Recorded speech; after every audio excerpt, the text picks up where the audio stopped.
Musical instrument retailers and repair facilities are tasked with cleaning and restoring a wide variety of brass, woodwind, and percussion instruments throughout the year. Some are from school rental programs and others are from private owners. Hi, I'm Frank Pettiflew from Omegasonics. Repair facilities used to employ large tubs of etch cleanse, chromic acid or muriatic acid to soak and then hand scrub oil, grime, spit, mold, and mildew from the inside surfaces of instruments. The task was time-consuming, a bit dangerous, frankly quite gross.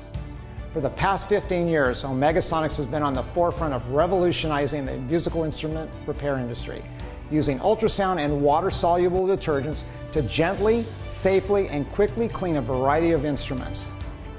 Whether you're cleaning flutes, trumpets, clarinets, saxophones, tubas, French horns, trombones, and even baritones, an ultrasonic washer reduces a cleaning time from 20 minutes an instrument to less than 5 minutes, all with pristine surgical precision.